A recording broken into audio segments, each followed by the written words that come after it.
is good? It's your boy Ty back here with another video, and in this video today, guys, we're going to be going over and talking about our top 10 point guards in NBA 2K24 MyTEAM. Now, again, if you guys are new to my channel, I do this for each and every position, and we'll go through and name our top 10. Now, this is specific to me and my personal opinion, so if you guys have any of your thoughts on how I rank them, let me know down below in the comments, because, again, I do value your guys' opinions as well as you can help other people out. Let's say I put Ja Morant and me at number 1. Obviously, he's not the best point guard in the game, and so if you guys comment your list, it can help other people out as well. Now, starting off at number 10 for me is Kyrie Irving.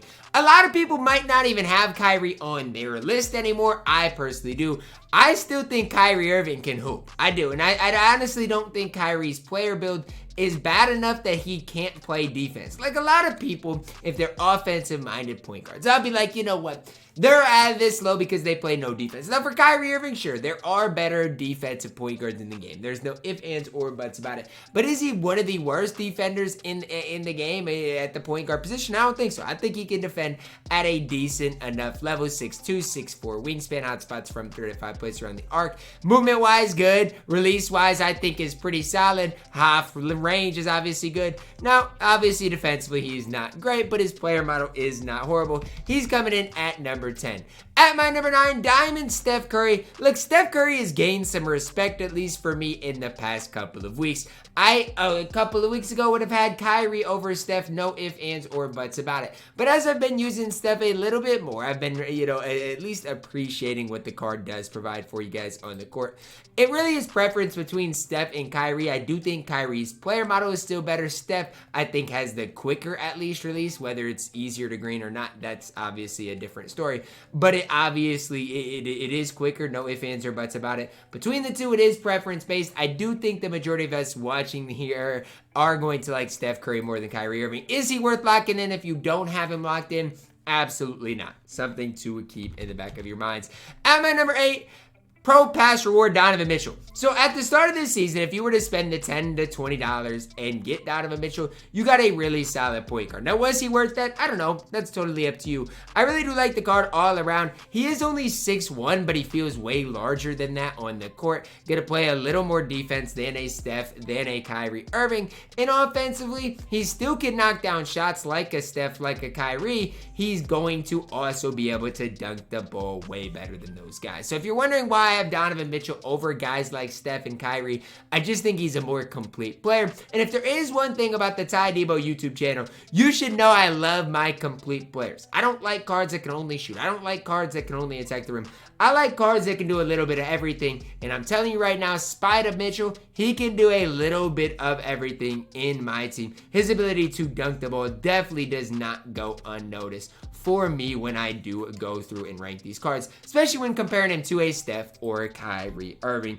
At my number 7, Magic Johnson Diamond. Look, everybody loved and I don't even want to say loved.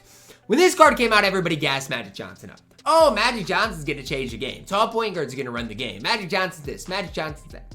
And then you shoot with Magic Johnson, and you realize his release is one of the worst releases that there is in my team. And I don't know why. I feel like Magic's release in the past hasn't been great. I'm not going to sit here and lie, but it's not been borderline unusable. This year, I would say Magic Johnson's release is borderline unusable. And you guys can say I'm wrong and say, oh, Ty, but I green every shot with Magic, all this, all this. Okay, cool. Congrats. Like, what do you want? A cookie? I'll give you a cookie. Good job. Like, the card release is horrible, though. I've played against so many Magic Johnsons, and I'm telling you, I don't have to show any respect for Magic. I can be in the paint, and by the time you guys load up that release and get it off, I'm closed out on him, and it's a heavy. I mean, it's just crazy how easy it is to contest Magic Johnson. Yes, he's tall. Yes, he's a cheese ball because of that, but that's all he gives you on the court is height, and I don't think that's enough for me to gas him any more.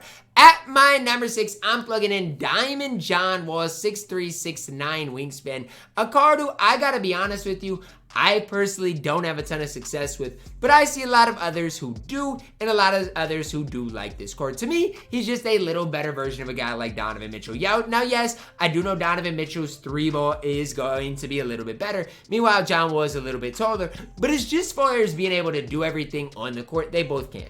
John Wall obviously going to finish better, Donovan Mitchell's going to shoot better, both going to play make well, both going to defend at a decent level. I think that's the comparison I like. Now, the thing with John Wall is his release is super quick, and his 3-ball is not super high. So you got to get that release down if you want to make the case that John Wall is any higher than I'm putting him at number 6. I think number 6 is the perfect spot for John Wall. Some people might argue number 3, even number 2. For me, I got him at number 6.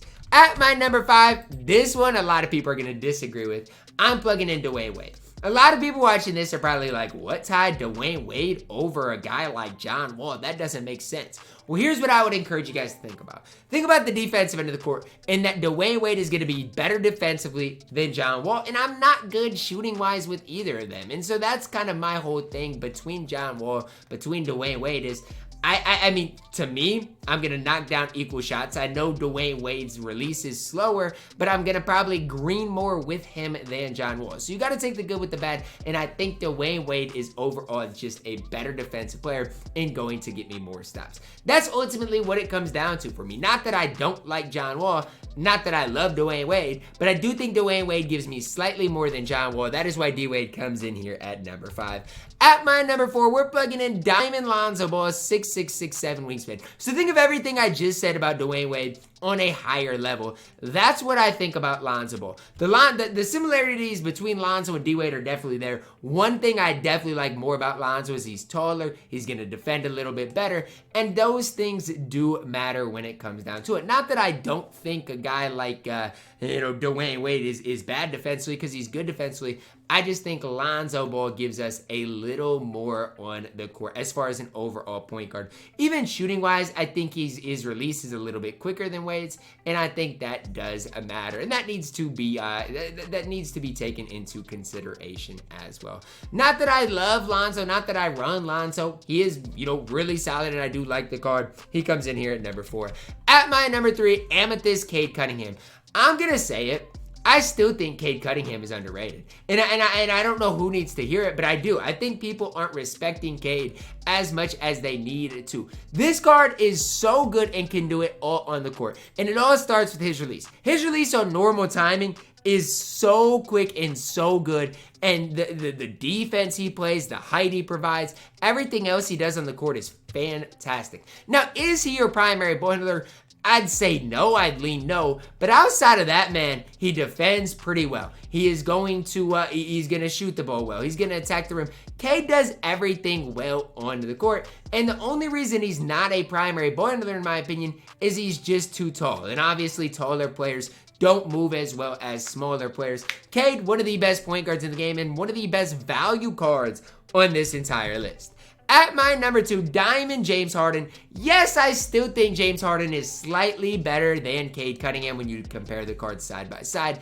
Let's talk about why. Well, I think Harden offensively is just way better than Cade, and defensively, I don't think there's that big of a difference. Now, for their price, I'm going to tell you guys, instead of locking in James Harden, just buy Cade Cunningham, because you can always sell Cade back, and I think Cade is nearly just as good. But when it comes down to it, I've got both the cards, and who do I think I'm going to play? I'm going to play James Harden. I just think as far as an overall card, especially on the offensive end of the court, just gives me a little bit more. Now, what is slept on with James Harden is his defense. I think defensively, he's really solid, 6'5", decent interior, even badge-wise defensively, not the worst. He has Hall of Fame glove, which is important, is valuable, as well as a few defensive badges because of half range, good release. James Harden at my number 2.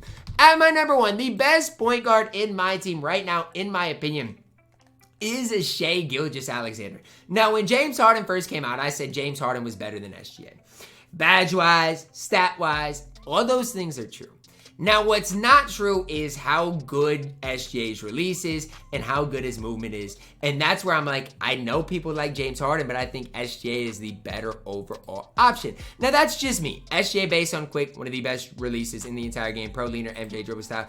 Those things you can't make up. Is SGA worth the ultimate grind? I mean, probably not. He's the best point guard in the game, but he's barely better than Cade and barely better than a guy like James Harden. And as long as I spent grinding him, I can't sit up here and say he's worth it. But is he good for what you guys need a guy to do, a point guard to do on the court? Yes, SGA is good. He is fantastic and is a card that I'll probably run for the foreseeable future. I badge my SGA up and definitely do like using the card. SGA, when we talk about complete cards, is probably the most complete. You know, a guy like Cade might be a little taller, might, you know, defend slightly better. Guy like Harden, probably better offensively. But SGA, the most complete, and in my opinion, best point guard in the entire game right now as it stands in NBA 2K24 MyTEAM. I'm eager to see who I was too high and too low on, and ultimately who I left off the list that you guys would have included. Derek White was close to making this list, so just something to keep in the back of your minds. If Derek White does get another Evo, probably definitely would make this squad. Let me know your thoughts on it down below in the comments. Drop a like on the video, subscribe if you're new. As always, man, I love you guys, and have a blessed day.